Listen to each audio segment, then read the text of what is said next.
Diz a ela que sem ela não pode ser. Tempos de glória, anos dourados. Atravessaram o fim da década de 50 e romperam os 60. O otimismo de uma era de ouro atropelava a razão e a matemática, projetando os 50 anos em 5. Os acordes de uma nova bossa ganhavam o mundo e embalavam conquistas jamais imaginadas, deixando complexos para trás. Ventos do Caribe sopravam pelo continente. O charme dos barbudos da Sierra Maestra e seus feitos arrebatavam corações e mentes da juventude. Ernesto Che Guevara falava em revoluções pelo mundo. A promessa de 2, 3, muitos Vietnãs soava possível. Nuestra lucha victoriosa trajo dos consecuencias. El despertar de los pueblos de América que vieron que se podía hacer la revolución. No Brasil, Jango falava em reformas. O governo, que é também o povo e que também sou o povo perfeito, reafirma seus propósitos inabaláveis de lutar com todas as suas forças pela reforma da sociedade brasileira. O pavor de uma nova Cuba e das palavras de Jango foram definitivos para a marcha de militares e boa parte da sociedade brasileira sobre a legalidade. Os extremistas ameaçavam entrar em choque e não faziam segredo da posse de arsenais e depósitos clandestinos de munição. Era o caos irremediável que chegava a passos largos. E sobre o caos brotavam já o suborno e a corrupção. Estava se armando o cenário para o capítulo final do drama. Um drama de consequências imprevisíveis e que ninguém na época poderia dizer ao certo como iria terminar. Pelegos, agitadores, bajuladores e adesistas, aventureiros e por trás deles o comando vermelho dos comunistas. O golpe se deveu muito a isso, essa percepção da elite política brasileira de que os avanços populares poderiam ser grandes demais. Nas sombras, a Casa Branca se movimentava. O Brother Sun avançava.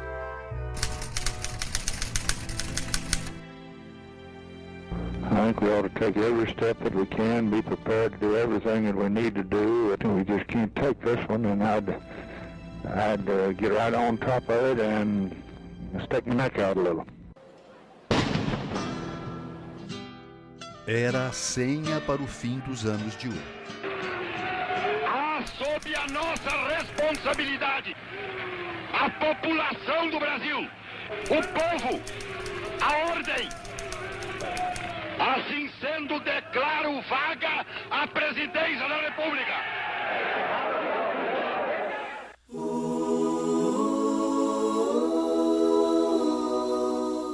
Iniciava-se uma longa noite de trevas, uma monótona sucessão de regimes militares, os anos de chumbo.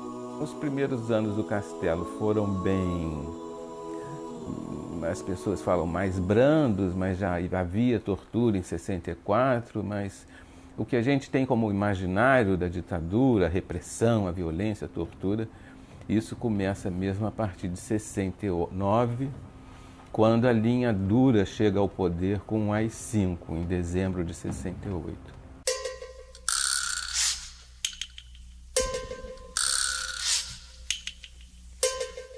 Em um dos seus primeiros atos, Castelo Branco cria o SNI, Serviço Nacional de Informações. Uma imensa rede de informantes e agentes secretos transforma o país em um estado de segurança nacional.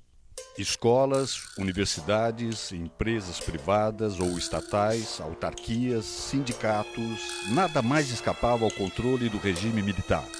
Logo, os novos donatários do poder entendem que a paixão maior do brasileiro deve estar sob o estrito controle do Estado.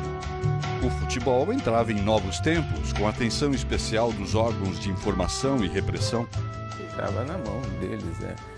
E assim toda a sociedade. A questão, por exemplo, do emprego público foi um instrumento vital para controlar a sociedade brasileira. A questão dos sindicatos, a questão dos clubes esportivos, tudo isso que depende de um aval de qualquer coisa dada pelo governo, e naquela época tudo rigorosamente dependia, podia ser manipulado por esse esquema. Então isso também é uma forma de controle, de repressão, de violência, e a gente não deve ter essa ilusão de que a ditadura brasileira não foi violenta e prejudicial também nesse sentido que eu estou falando, né? Ampliando as lições deixadas pelo Estado Novo varguista, o futebol não é visto apenas como algo a ser controlado. Com imenso potencial de propaganda, a modalidade é mais do que nunca trazida para perto do governo. Na primeira Copa do Mundo do regime militar, a seleção brasileira se transforma em um circo mambembe. No Palácio das Laranjeiras, o presidente da República recebe diretores da CBD e os jogadores que regressaram invictos de excursão recente a vários países da Europa e da África. Ao cumprimentá-los, o presidente Castelo Branco elogia os craques da seleção que em Londres disputará a Copa Mundial de 66. O regime militar confiscou os símbolos nacionais, ele se apropriou desses símbolos nacionais, né? Transferiu a bandeira como um símbolo do regime, não um símbolo da nacionalidade, o hino nacional como um hino do regime, o patriotismo como uma expressão de ligação direta com o regime, né? O Brasil ame-o ou deixe-o, etc. Mas tinha um problema aí que era uma questão, isso não era apenas manter uma certa imagem, né? Era preciso a cada 4 anos você colocar isso à prova. Né? Então a seleção bicampeã, que todos acreditavam que era uma geração, né, que estava em decadência já em 66, para a Copa de 66, né? Ela gerou uma estratégia extremamente arriscada por parte do regime, porque, de um lado, você tinha a preocupação em preparar uma equipe, que foi o diferencial em 58, principalmente, em preparar uma equipe para disputar. E segundo, de fazer dessa equipe e fazer da seleção brasileira um instrumento de propaganda. E esse instrumento de propaganda não é para correr internacionalmente, é propaganda interna do regime. Então, na preparação de 66, você teve um modelo bastante sui generis e que é amplamente criticado, em que você convocou quatro selecionados. Né? Você teve 4 times, verde, amarelo, azul e branco. Ao mesmo tempo, esses jogadores ficaram, no mínimo, 3 meses em preparação no Brasil. Né? E cada uma dessas equipes tinha um itinerário pré-definido entre o governo e a CBD, percorrendo uma série de cidades que eram consideradas cidades estratégicas. Tanto capitais, quanto cidades importantes do interior, principalmente de Rio, São Paulo e Minas. Né? O fiasco brasileiro na Copa de 66 foi a óbvia consequência de uma preparação caótica. Costa e Silva toma posse em 67. A repressão recrudesce. Aumentam os protestos e manifestações. Em 13 de dezembro de 1968, o ato institucional número 5, AI-5, marca o início dos piores tempos da ditadura. Os anos em que os escrúpulos da consciência foram mandados às favas. Sei que a Vossa Excelência repugna, como a mim, e creio que a todos os membros desse Conselho, enveredar pelo caminho da ditadura pura e simples. Mas me parece que claramente é esta que está diante de nós.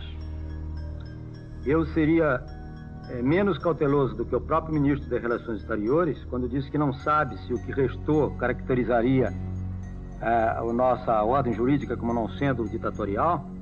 Eu admitiria que ela é ditatorial. Mas, às favas, senhor presidente, neste momento, todos os escrúpulos de consciência. Os anos de chumbo. Nada mais escapa ao controle do Estado de Segurança. Os clubes de futebol passam a submeter ao governo o nome de qualquer postulante a cargo de dirigente. Os documentos não deixam dúvidas. Os clubes estavam sob absoluto controle.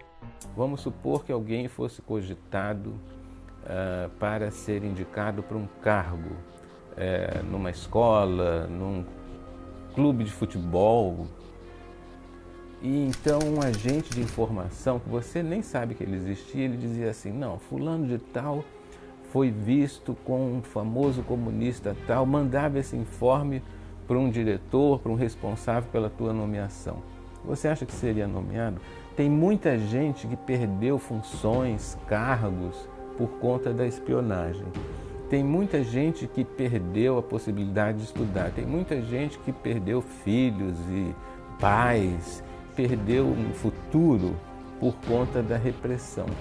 Então, a repressão cotidiana infiltrada nas agências de informações que monitorava a vida da sociedade brasileira, ela não gerou tantas mortes como no caso da Argentina, como no caso de outras ditaduras, mas ela se miscuiu na sociedade brasileira e gerou prejuízos que as pessoas nem sabem que sofreram.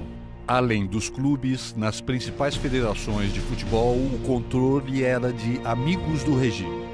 O presidente da Federação do Rio consta como informante em inquéritos dos órgãos de segurança.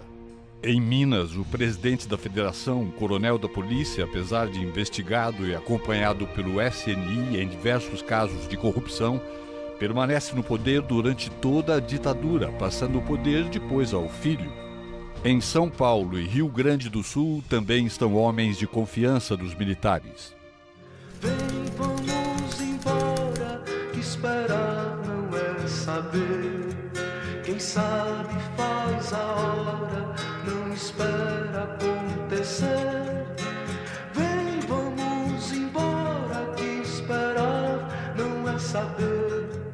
Quem sabe faz a hora, não espera acontecer. Personagens do futebol passam a merecer atenta vigilância e relatórios periódicos sobre suas ações. Poucas pessoas na história republicana foram tão vigiados como João Saldanha. O cargo de treinador da seleção brasileira ampliava sua voz. Os militares sabiam que Saldanha aproveitava suas viagens ao exterior para levar documentos que denunciavam a tortura no Brasil e ajuda para exilados. E meu pai chegou e falou: Joãozinho, vem aqui, vamos ali, vem aqui com o papai, não sei o quê. E as pessoas ficaram nesse apartamento e eu atravessei a rua com o papai. E o papai chega, a gente anda assim, digamos, uns 100 metros. Ele fala: tá vendo aquele moço ali? Entrega isso aqui para ele. Era um pacote, eu não sei te dizer o que havia dentro do pacote, não sei mesmo. Eu sei que eu olhava para o papai para trás e olhava para o moço, eu estava ficando mais perto do moço, e o papai ali quieto, esperando a ação se consumar. Eu sei que eu cheguei próximo desse senhor, era um negro, que não tinha 2 dedos na mão, e entreguei aquele pacote. Ele, em português, me disse muito obrigado, foi muito gentil, foi para um caminho e eu voltei, e não se falou mais nesse assunto. Ele nunca me disse o que havia dentro, se era dinheiro ou se era documento, o que era. Indomável, o João sem medo não poderia ter a voz ainda mais forte com um título mundial. A comissão técnica de 70, né, a gente nunca pode esquecer que tem uma intervenção direta, que é o caso do João Saldanha, né, que é uma demonstração de força do regime. Né. É polêmico, o João Saldanha estava desgastado com setores da opinião pública, etc. Mas é uma pressão constante, isso você percebe, claro, uma pressão constante do regime sobre a CBD, no caso do João Saldanha, até que a CBD efetivamente cede. Cede porque ele está desgastado. A saída do João Saldanha é uma intervenção direta do regime militar. Uhum. É isso? É claro. Isso é claro. Entendeu? Porque ele já é um nome que é colocado sob suspeição, né, muito antes da sua demissão.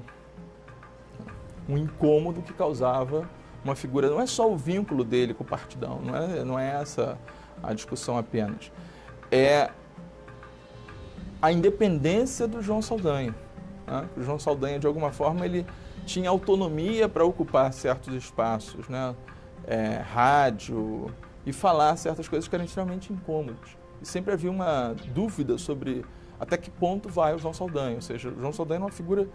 Enquanto ele teve apoio popular, era muito complicado mexer. Conforme isso vai desgastando e vão se criando episódios na imprensa que vão colaborando para esse desgaste, né, que viabiliza esse projeto, que é um projeto não só de anular esse personagem, que é um personagem sobre o qual eles efetivamente sabem que não tem controle, né, como também de uma demonstração de força sobre a CBD. Claro que isso passou a ser uma mágoa. E dentro desse jogo que eu falei de relações extremamente delicadas, né, entre o presidente da CBD, né, e o governo militar, Avelange sabia, né, daquele movimento que é descrito muito bem pelo Golbery, né, das sístoles e diástoles do regime, ele sabia em que momentos ele podia resistir e dizer isso aqui é uma instituição privada, em que momentos ele tinha que ceder. Tá? Então ali foi o momento em que ele efetivamente teve que ceder. A entrada de Zagallo ocorre muito mais por um golpe de sorte do que por convicção do comando da seleção. O técnico seria o Zagallo. O técnico seria o Otto Glória. Eu fui ao América, eu não encontrei o Otto Glória. A pedido do doutor Passo. Não consegui. E por um acaso, e essa é a história, o Zagallo treinava o Botafogo. Aonde? Na Escola de Educação Física do Exército. E lá que nós nos reunimos. E aí surgiu, em um bom momento, o nome do Zagallo. As mudanças não ficam apenas na troca de treinador. A comissão técnica da seleção, que já tinha militares entre seus membros, ganha mais reforços da caserna. Aos militares da área técnica juntam-se agentes ligados à repressão e à inteligência. É uma característica do regime militar, em que você está construindo uma esfera de uma certa tecnocracia, né, e uma esfera da segurança nacional. Né? A ordem e o progresso são substituídos, né, por tecnocracia, que representa progresso, né, desenvolvimento econômico, mas com a gestão tecnocrática, e a ordem é segurança nacional, doutrina de segurança nacional. Então, na seleção brasileira convivem esses dois polos. Ou seja, um planejamento meticuloso, mas que não pode abrir mão de mecanismos de fiscalização, controle e repressão. Então, eu acho que está presente ali essa bipolaridade que vai ser característica do regime militar. Dentro da Comissão Técnica de 70, você tem esses dois polos muito bem caracterizados.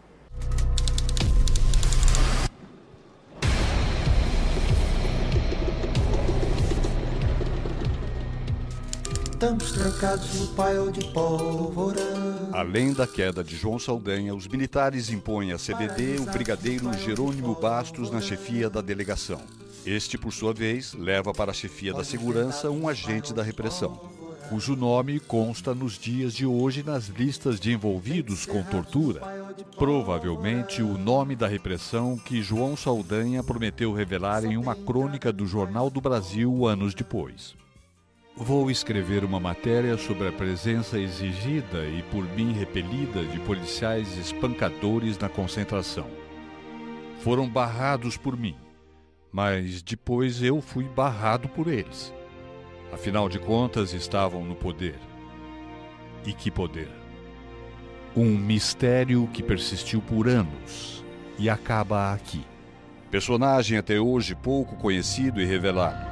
O Major Roberto Câmara Ipiranga dos Guaranis. Os governos militares, especialmente a partir do Costa Silva, eles tinham como estratégia de combate à repressão a infiltração. Isso era uma grande estratégia que aconteceu, sobretudo a partir de 69. Eles, inclusive, dizem e diziam que essa foi a razão da vitória sobre a subversão, a chamada subversão, a técnica da infiltração.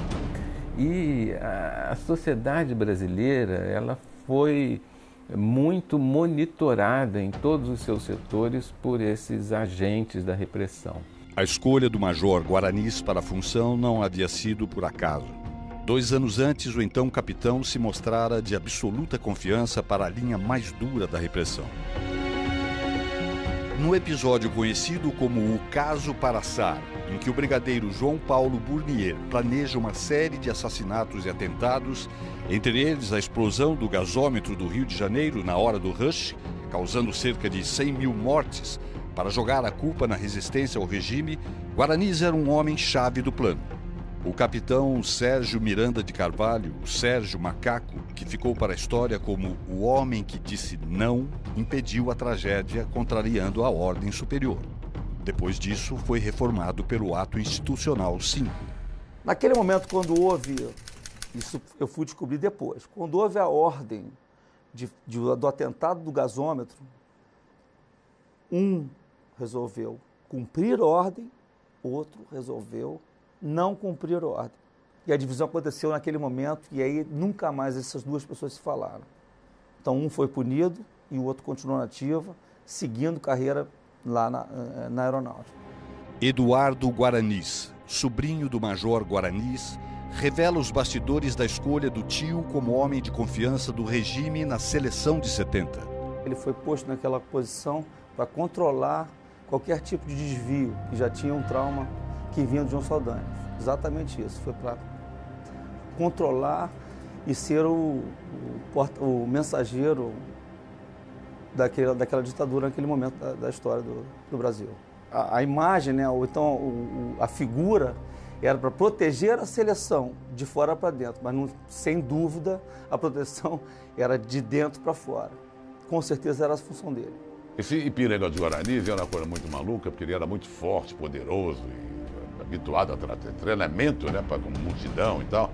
Quando o ônibus da seleção ia chegando ao estádio ou chegando à concentração, ele saía e ia à frente do ônibus, sozinho. Tinha uns guardas ali, mexicanos e tal, mas ele ia comandando aquela função como se fosse uma função, uma ação militar mesmo, né?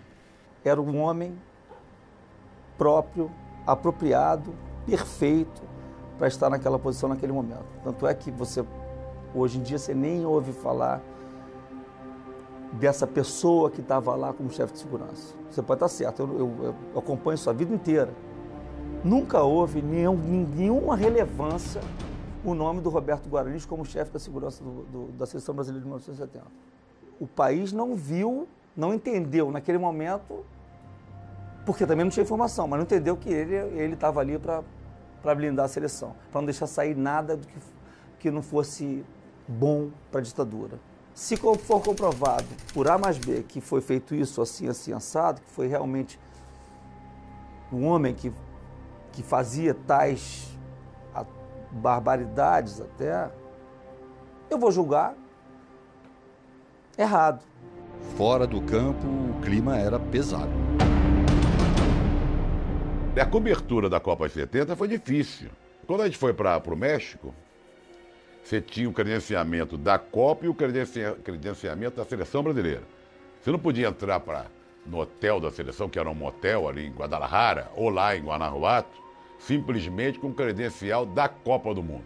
Você tinha que ser aprovado pela segurança, pelo crivo do militar ou dos militares para poder cobrir a seleção brasileira. Você deixava um documento, preenchia um formulário. O João Saldanha foi impedido. O João Saldanha foi à Copa como contratado pela BBC, para escrever artigos na BBC e num jornal também lá em inglês. E ele não deixaram entrar. Isso magoou muito o Saldanha. E a gente notava o Saldanha muito triste, muito abatido com isso, né? Os documentos mostram que o radialista Geraldo Bretas teve sua atuação proibida no México por delação direta de Jerônimo Bastos, chefe da delegação, em comunicação ao gabinete da Presidência da República. Em campo, a seleção brasileira era a antítese daqueles tempos obscuros. Jogando um futebol de sonhos, arrebatava o mundo com sua arte e anestesiava os 90 milhões em ação de então. Uma conquista sob medida. Tudo o que o mais brutal governo de todos os tempos do Brasil precisava. Buscando a paz dos quatro cantos, aquele gesto de enteradas ao povo. Não tem coisa melhor para um governo do que uma grande vitória esportiva, né? Realmente são eventos assim simbólicos, icônicos, carregados de paixão nacional. A população se entusiasma, né? Para o regime militar, isso foi um mecanismo de legitimação, sem dúvida nenhuma, né? A propaganda brasileira deslanchou mesmo no governo do Médici, com a figura brilhante, até um militar brilhante, chamado Otávio Costa, um intelectual, além de ser um coronel na época. Ele desenvolveu uma propaganda muito interessante, muito criativa, né? Um fato que contribuiu para o sucesso foi a televisão. Foi o primeiro campeonato do mundo que o Brasil assistiu pela televisão. Ainda em preto e branco, mas assistiu pela televisão. Então, essa aparição da televisão deu uma repercussão inimaginável. espantosa e multiplicou de muito o sucesso que os jogadores conquistaram em campo. O Brasil foi bem sucedido, o Brasil foi campeão e espontaneamente isso apareceu, o presidente surgiu, uma coisa convergia para a outra. Uma grande mola desse sucesso da Copa do Mundo foi a canção de Miguel Gustavo, Pra Frente Brasil. Pensa-se que foi parte de campanha nossa. Não, não foi iniciativa nossa. Miguel Gustavo nos procurou com a peça pronta, não fomos nós que mandamos para fazer a peça, com a peça pronta que um cliente seu tinha pedido para fundo musical de suas propagandas comercial, mostrou a peça e pediu ajuda na divulgação. E realmente a nossa participação com a música de Miguel Gustavo foi ajudar a divulgação dessa música. 90 milhões em ação, pra frente Brasil, do meu coração. Todos juntos vamos, pra frente Brasil, salve a seleção. De repente é aquela corrente pra frente, parece que cortou o Brasil pela mão. Em 69, portanto um ano antes da Copa, já estava ensaiando uma grande campanha nesse sentido, que fez inclusive com que o sequestro do embaixador americano tivesse sido meio que antecipado para que acontecesse na chamada Semana da Pátria, que seria o início dessas grandes campanhas dos militares.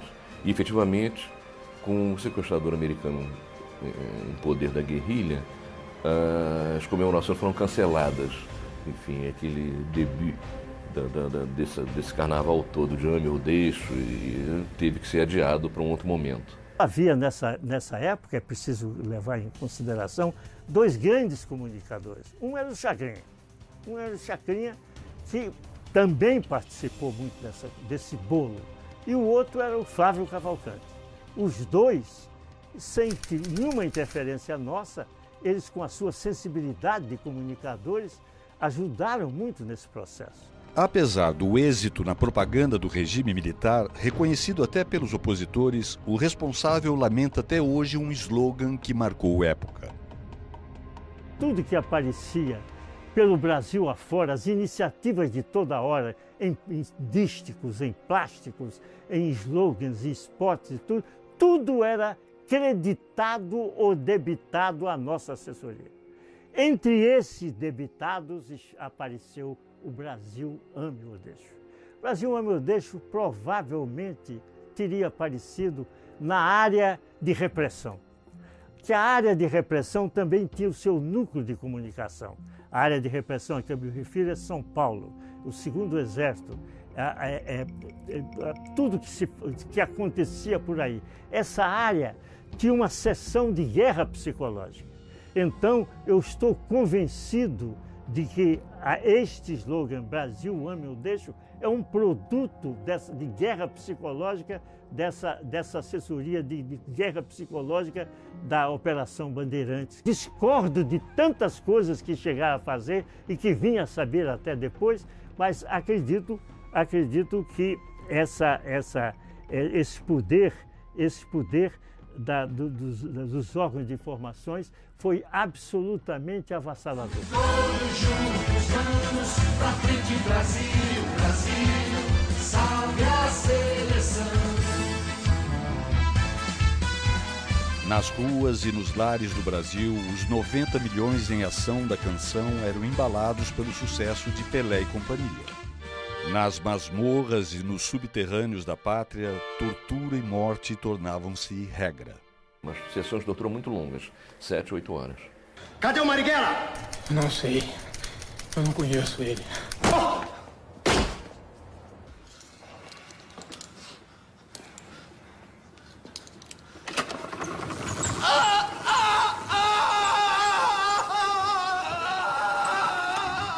Onde é que tá o Marighella? Como marca os encontros? Faz o pai de merda! Vai, seu caralho! Você fica num estado muito animal ali. Você está sujo, frequentemente está sujo de xixi, de cocô, Entende? Os choques, às vezes, você tá com sede, você está com fome, você está sofrendo a dor física muito intensa, e há toda uma tentativa dos torturadores de fazer com que essa coisa animal acabe prevalecendo sobre o que você pensa, o que você quer, o que você acha, a tua vontade, enfim, é uma tentativa de destruição como ser humano da pessoa. E é uma briga mesmo braba, é uma briga braba em que conta muito a inteligência, a coragem física, a disposição de enfrentar os sacrifícios e um jogo também que funciona, por exemplo, de você jogar com informações falsas. Eu fui preso com uma chave, que era de onde eu morava. Uma chave abre uma porta, eles diziam. Mas eu podia ganhar tempo. E para que as pessoas que moravam comigo pudessem sair. Então ganhava tempo dando endereços falsos, etc. e tal, voltava, era mais torturado. Tem esse jogo, que é um jogo que se o torturado não perde o controle, pode ser jogado. E muitas informações caducam. É um jogo que vai sendo jogado, informações vão caducando, e cada informação importante que caduca é uma vitória do torturado, e essa vida vai sendo levada assim. Quer dizer, eu não sabia se iam me matar ou não. Na época, inclusive, a informação que eu tinha é que eu morreria, de certa forma, sou um sobrevivente. A situação mais difícil a que o ser humano possa ser levado é essa, porque é uma tentativa de quebrá-lo como ser humano, fazer com que a dor física se sobreponha a tudo que ele pensa, que ele sente, que ele quer, etc. Mas depois houve o sequestro do embaixador alemão, que libertou 40 presos. E eu estava entre esses presos e fui, então, para a Argélia. E na Argélia eu pude ver o jogo final, Brasil e Itália. De novo, houve essa polêmica, torcer ou não torcer, etc. Polêmica que meio que se acabou com o 4º gol do Brasil, quando o Carlos Alberto fez o gol, e todo mundo já gritou, etc. e tal, e aquela racionalidade mais fria de alguns foi por água abaixo.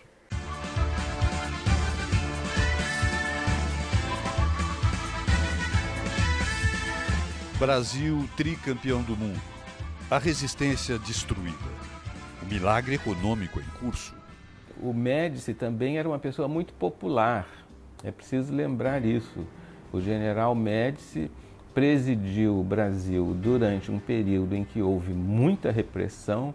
Então, para a memória da esquerda, para a memória das pessoas que atuavam nas ações armadas urbanas, o período do Médici é o quê? É um período de repressão. Mas para a memória das pessoas comuns que estavam vivendo o milagre econômico, com crédito para comprar geladeiras, fogões e carros, o governo do Médici era ótimo, né? Então nós temos essa complexidade aí da história. Por um lado, o período de auge da repressão, que era censurada, então ninguém sabia disso, e por outro lado, esse governo popular graças ao desempenho do chamado milagre econômico brasileiro. Já não havia limites para o regime militar. O futebol e seus personagens passam a ser ainda mais monitorados. Os arquivos não deixam dúvidas sobre uma outra grande vítima do estado de segurança implantado, Afonsinho, acompanhado em todos os passos, aqui e no exterior. Outra coisa também que ficou muito marcado para mim, quando eu fui para o Santos e fizemos uma excursão, e na volta dessa excursão, alguns dias depois, o jornalista do jornal de Santos teve uma atitude muito digna comigo, né? E eu tenho procurado até identificá-lo para poder agradecer até pessoalmente. Ele me disse que tinha sido procurado por órgãos de segurança, querendo informações sobre o que eu fazia na excursão. Tenho a consciência nítida de que eu merecia ser chamado, pelo menos fui em seguida à Copa de 70. Houve até muito comentário, foi muito comentado na imprensa e tal, que eu não ter sido convocado naquele momento, né, era estranheza e tal. Foi uma relação direta mesmo, né? Equipes de imprensa que viajavam para a cobertura de uma competição estavam sob vigilância. João Saldanha seguia ainda mais vigiado. Nos relatórios do Serviço de Informação, seus comentários no rádio eram vistos como incendiários e, portanto, deveriam estar sob controle. Até João Avelange era vigiado pelos órgãos de informação. E o Avelange, a princípio, ele passa a ser monitorado e submetido a inquéritos policiais militares, a princípio com essa aura da corrupção, né? Se denunciava, né, irregularidades na obtenção de empréstimos, por exemplo, para a compra do imóvel definitivo da Confederação, né, de como ele tinha tido acesso a certas informações sobre o trâmite do mercado imobiliário, como ele tinha tido condições de captar um empréstimo com juros e condições de pagamentos muito favoráveis. Dizer, olha, isso aí está, de alguma forma, indicando que há um jogo de interesses e pode ter, né, uma rede de corrupção aí que possa ser mapeada a partir do Avelange. Quando a gente vai pesquisar, né, e entender o porquê dessa preocupação com o Avelange, ela vai muito além dessa questão da corrupção, né? Ela vai por conta de um vínculo familiar que o Avelange tem com o Juscelino. O caso do Avelange, nós sabemos, né, de uma grande habilidade política, né? E o Avelange, desde o primeiro IPM ao qual ele foi convocado, ele se recusou a levar um advogado e ele levou um general para acompanhá-lo, um amigo general. E isso dava aos seus algozes ali naquele momento, né, uma certa preocupação. Pelé também tinha os passos monitorados. Porém, de acordo com documentos do Serviço de Informações do extinto Departamento Estadual de Ordem e Política Social, o temido DOPS do Estado de São Paulo, qualquer possível desconfiança com o rei do futebol por parte do regime militar ficou para trás no dia 21 de outubro de 1970, pouco depois da conquista do tricampeonato mundial. Segundo os relatórios do DOPS, em visita ao gabinete do diretor-geral do órgão, Pelé contou que em jogos realizados no México e na Colômbia foi assediado por comunistas para assinar manifestos contra o governo brasileiro e que não concordou por ser contrário ao comunismo. O documento informa ainda que Pelé se prontificou a deixar isso público em pronunciamentos nesse sentido se fosse julgado conveniente. Tentamos ouvir Pelé através de seu assessor sem obter resposta.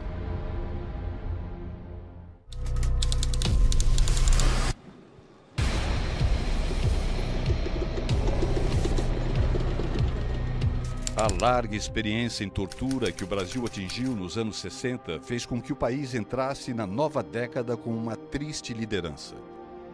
Exportador de repressão para os países vizinhos. A criação de um banco de dados comum e a conexão de informações sobre opositores transformam-se em obsessão das ditaduras do continente, auxiliados pelos Estados Unidos e países europeus. É a Operação Condor, a multinacional do terror. Com banco de dados, central de informações, sistema de coordenação e alfabeto criptográfico comum para a troca de mensagens, além de fornecimento de know-how e tecnologia para matar e torturar. O Condor voava alto pela América Latina.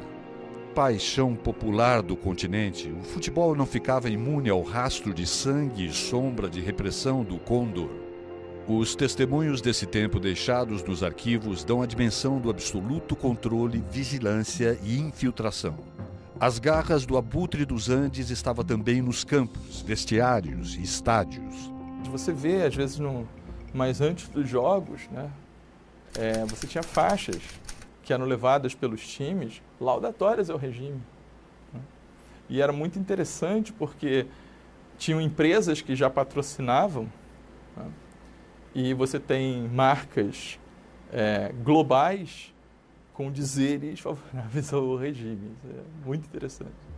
A experiência de 1970 dos militares distribuídos em postos estratégicos na seleção brasileira se espalha para os clubes. No Vasco e depois no Flamengo, eu tive, não me lembro muito, também no Olaria. Até eram pessoas militares ligadas ao esporte também, né? E não tinham... Houve alterações muito concretas, até formais. Os contratos sofreram intervenção.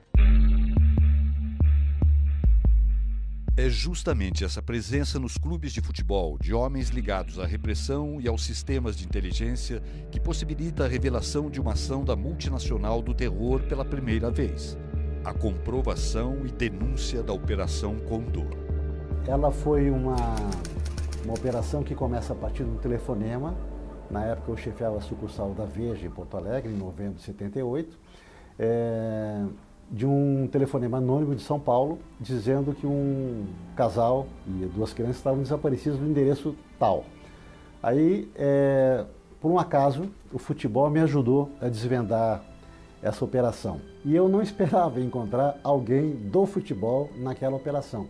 Quando a gente chega no apartamento, no meio da tarde, uma sexta-feira, 17 de novembro, aparece a Lília, muito assustada, com a porta entreaberta, conversa rapidamente comigo, e eu falando em espanhol com ela, e as pessoas dentro do apartamento, as pessoas da Operação Condor, que era uma operação binacional naquele momento entre Brasil e Uruguai, havia policiais do DOPS, a Polícia Política Gaúcha, e militares do Exército Uruguaio operando clandestinamente dentro do território brasileiro, quer dizer, ofendendo a soberania nacional. No momento em que a gente saía do apartamento, eu perguntei para o Scalco, muito baixinho ainda, porque a gente estava com a imagem da pistola na cara, e a pistola na cara é como aquela propaganda da Valizera, a primeira pistola a gente nunca esquece.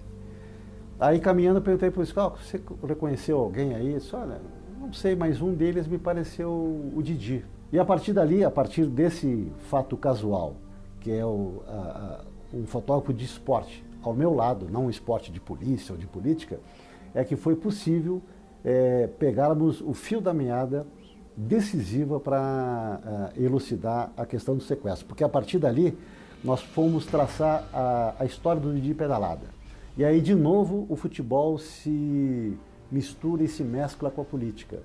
O Didi Pedalada, depois de ter uma passagem lá em fim de carreira do México, voltou, jogou um pouco no Guarani de Bagé, que é a sua terra natal, tinha passado antes pelo Cruzeiro, numa passagem mais brilhante, e no final, desempregado, ele conseguiu uma função no DOPS Gaúcho, então dirigido com o seu delegado mais importante, que era o Pedro Selig, que faz parte da Santíssima Trindade da repressão brasileira. O Pedro Selig fez no sul do Brasil o que o delegado Sérgio Fleury e o coronel Carlos Alberto Brilhante Ustra fizeram em São Paulo. Ou seja, desbarataram a esquerda armada através de uma repressão muito violenta e muito eficaz, muito eficiente. E o Pedro Selig era a grande estrela do DOPS Gaúcho. Aí ele foi apresentado para o Didi começou a trabalhar no DOPS, porque já havia uma relação, uma afinidade do Selig com o esporte. Explico. O Selig era colorado, torcedor fanático, e frequentava os treinos do Internacional. Nos jogos do Inter, ele chegava a ter um lugar cativo nas cabines de imprensa e era muito amigo do grande astro do Internacional, que era o meio-campo Paulo Roberto Falcão. E havia uma ligação familiar profissional do Falcão com o Selig. O Falcão tinha como procurador o delegado Reinaldo Jorge Salomão, que era o preparador físico do Internacional, era o procurador do Falcão nos seus negócios comerciais e, ao mesmo tempo, era filho de um cunhado do Selig e era delegado do DOPS. Então havia toda uma mescla de futebol e de política que explicava por que essas coisas levaram o Didi a ser um sequestrador naquele momento, e um sequestrador muito duro. Foi uma das pessoas que mais torturou e bateu no Universindo no momento em que ele foi preso no apartamento. O Universindo apanhou já ali, e ele lembra até hoje do Universindo que quem mais batia nele era o negro forte. E depois, no DOPS, ele foi muito torturado por mãos binacionais. De um lado, o brasileiro Didi Pedalada, que batia com muita força, e de outro lado, o capitão Glauco Janone, que era o capitão do Exército Uruguaio, que era uma figura muito terrível da repressão uruguaia. E essa é o início da história do sequestro do uruguaio, que tem o pé no futebol e graças ao futebol ele pôde ser elucidado. Desde el primer momento, él está presente desde el momento de la detención, es más, es él el que me pide los documentos, es él el que me lleva a la jefatura por primera vez, es él el que me lleva a mi casa, es él el que decide que yo vaya con mis hijos, o sea, él está en todo momento presente. O delegado Pedro Selig era um homem de sucesso, né? Era um homem temido, e ele fazia esse trânsito entre o futebol e a repressão, e hoje ele é uma figura esquecida, né? Injustamente esquecida, porque ele devia ser muito lembrado pelo que fez e lembrado pelo que ele representa, principalmente pela impunidade que ele encarna junto com o coronel Brilhante Ustra, que é o homem que inventou o doicode da Rua Tutóia, onde morreu o jornalista Vladimir Herzog, e que hoje mora aqui em Brasília, impune como todos os outros. Era a voz decisória, digamos, del operativo. Momentos assim de tortura, assim, de Selig? Também.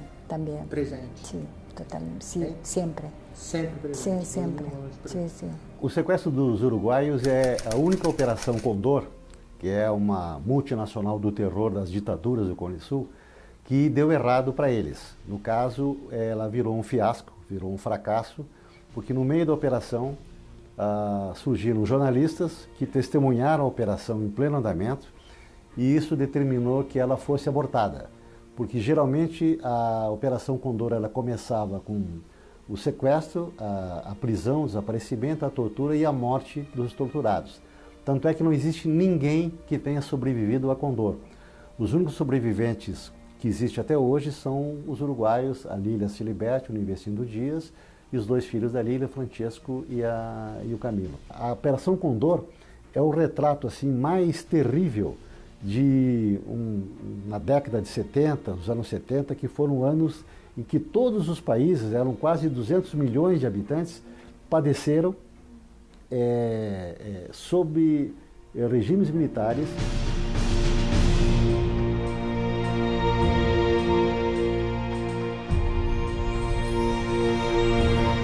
Os arquivos estão sendo abertos, a memória sendo recuperada, a verdade sendo construída, para que nunca mais donos do poder digam que nada tinham a ver com o genocídio de tanta gente, para que enfim seja possível pavimentar a estrada que leva ao nunca, nunca mais.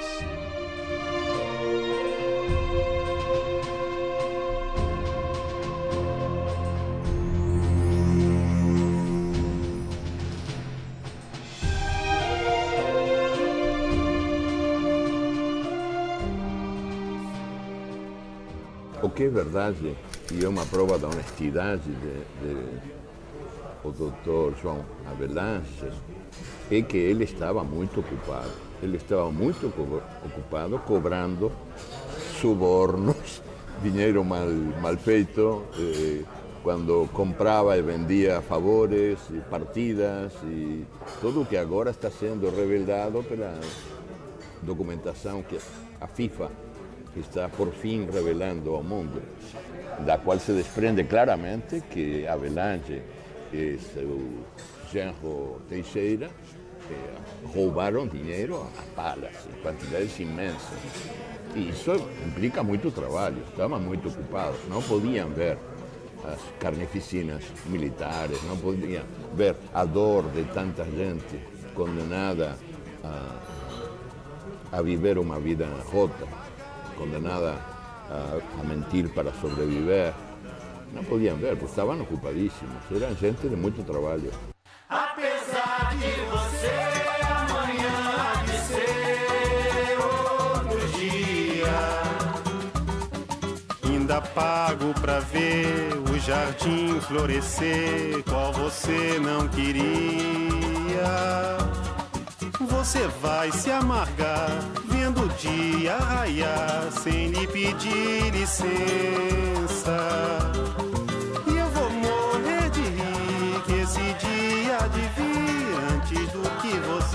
esperança. Apesar de você, amanhã há de ser outro dia. Você vai ter que ver amanhã renascer e esbanjar poesia. Como vai se explicar vendo o céu clarear? De repente, impunemente, como vai abafar nosso coro a cantar?